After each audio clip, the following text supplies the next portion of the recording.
మీ phone నెంబర్కి phone చేయకుండానే వాళ్ళే టికెట్ కొనుక్కొని వెళ్ళి చూడాలని కోరుకుంటున్నాం. అండ్ నా దివ్వెల మాధురి గారిని మాట్లాడాల్సిందిగా కోరుకుంటున్నాం.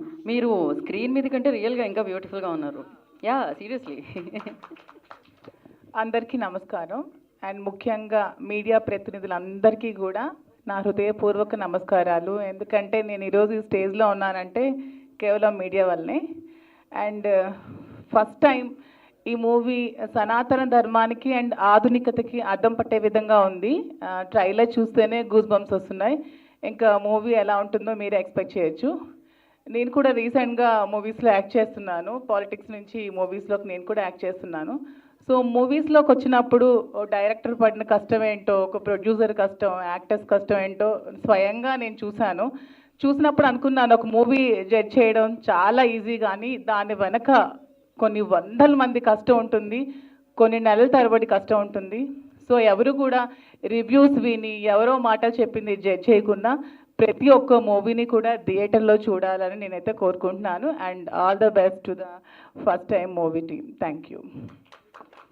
మాధురి గారు ఒక్క నిమిషం, మీరు ఫస్ట్ టైం ఎప్పుడు శ్రీనివాస్ గారిని కలిశారు? నేను ఆయన్ని ఫస్ట్ టైం ఎప్పుడు కలవడం జరిగింది, ఎప్పుడు చూడడం జరిగింది అసలు? అందుకే ఫస్ట్ టైం అనే అన్నానండి, టైటిలే వెళ్తుంది, ప్రాబ్లం లేదు. లేదు, ఫస్ట్ టైం నేను కూడా అతను అంటే పొలిటికల్గా బిజీగా ఉండేటప్పుడు గడప గడప కార్యక్రమం తిరుగుతున్నప్పుడు అప్పుడు నేను కూడా చూశాను. సో అతనే నన్ను పాలిటిక్స్లోకి పిలవడం జరిగింది. సో అతని పిలుపు మేరకు నేను పార్టీలో జాయిన్ అయ్యి యాక్టివ్గా చేయడం జరిగింది. తర్వాత స్టోరీ అందరికీ తెలుసు, తర్వాత అందరికీ, ప్రపంచం అందరికీ తెలుసు. అండ్ ఫస్ట్ టైం ఏ సినిమా సెట్లోకి అడిగి పెట్టారు రీసెంట్గా అనౌన్స్ చేస్తారా?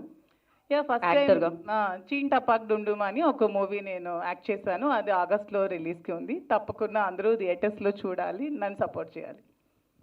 థ్యాంక్ యూ అండి, విష్ యూ గుడ్ లక్. యాక్టర్గా మీ జర్నీ సూపర్ సక్సెస్ఫుల్గా ముందుకెళ్ళాలని మనస్ఫూర్తిగా కోరుకుంటున్నాను. అండ్ దువ్వాడ శ్రీనివాస్ గారిని మాట్లాడాల్సిందిగా కోరుకుంటున్నాము. అందరికీ నమస్కారం అండి.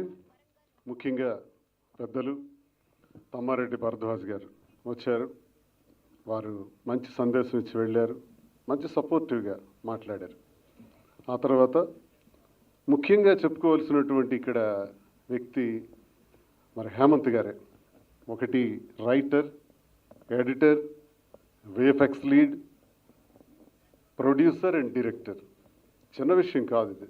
ఎప్పుడో రామారావు గారి టైంలో నేను విన్నాను, ఆయనే రచన, ఆయనే ప్రొడ్యూసర్, దానవేర సూరకర్ణ అలాంటి సినిమాల గురించి, అలాంటి మహానుభావుడి గురించి విన్నాను. అలాంటి అంశలో ఎంత కృషి, పట్టుదల, కసి లేకపోతే, ఎన్ని అహోరాత్రులు శ్రమించకపోతే ఈ 5 పేర్లు ఇక్కడ వస్తాయి. అంత ఆషామాషి విషయం కాదు. అందుకే హేమంత్కి, సోదరుడు హేమంత్కి నేను హృదయపూర్వకంగా అభినందిస్తున్నాను. మీలాంటి వాళ్ళ రోల్ మోడల్ సొసైటీకి అవసరం. ఇంత చక్కగా నేను ఆ ట్రైలర్ చూస్తే నాకేమనిపిస్తుందంటే, యాడమ్ అండ్ ఈవ్లో ప్రభువు ఈడెన్ గార్డెన్స్లో ఇద్దరిని సృష్టిస్తాడు, ఆడ మగ. వాళ్ళు యాపిల్ ఫ్రూట్ తిన్న తర్వాత వాళ్ళకి సిగ్గు అన్నది తెలుస్తుంది. తెలిసిన తర్వాత వాళ్ళు, ఆ సందర్భం నాకేదో ఆ ఇద్దరిలో కనిపిస్తుంది. ఫస్ట్ అదొక షార్ట్ చూశాను నేను, అదొక షేప్ అయితే. ఇంకోటి యూత్ వింగ్ ఒక 5గురు, 2. మూడవది ఆస్ట్రోనాట్స్. వాళ్ళు ఏంటి చేస్తున్నారు, వాళ్ళ ఐడియా ఏంటి, వాళ్ళు ఏం చేయబోతున్నారు అసలు. మళ్ళీ 4వది ఏంటంటే ఏలియన్స్, ఇంకో గ్రహం నుంచి ఇక్కడికి వచ్చి వాళ్ళ సంతతిని సృష్టించడానికి చేస్తున్న వాళ్ళ ప్రయత్నం ఏంటి. 4. ఈ 4కి పైన super natural power, supreme power of the universe, lord Shiva అనుకుంటాను చూపించారు, బ్రహ్మని చూపించారు. అక్కడే ఉంది అసలు కథ. ఈ యూనివర్స్లో మనం ఎన్ని చేసినా, ఎలా ప్రవర్తించినా ఆఖరికి సూపర్ న్యాచురల్ పవర్ అన్నది ఒకటి ఉంటుంది. ఆ కంక్లూడింగ్, ఆ స్టోరీని ఎలా కంక్లూడ్ చేశారన్నదే చూడాలి. చాలా బాగుంది, ఆసక్తికరంగా ఉంది. మరి విఎఫ్ఎక్స్ కూడా ఎంత అద్భుతంగా అంటే, మరి ఇప్పుడు పెద్ద ఆయన చెప్పారు భరత్ గారు, కొన్ని వందల కోట్లు పెట్టి ఖర్చు పెట్టి తీస్తున్నటువంటి దానిలో క్వాలిటీ లేదని మీకు ఇది అనుభవంతో మీరు చెప్పారు.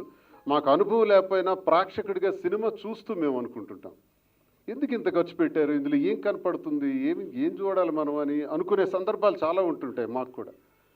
ఇది మేము కనిపెడుతుంటాం, ఒక ప్రేక్షకుడు కూడా ఈజీగా ఫైండ్ అవుట్ చేస్తాడు. అది ముందు ప్రేక్షకుడు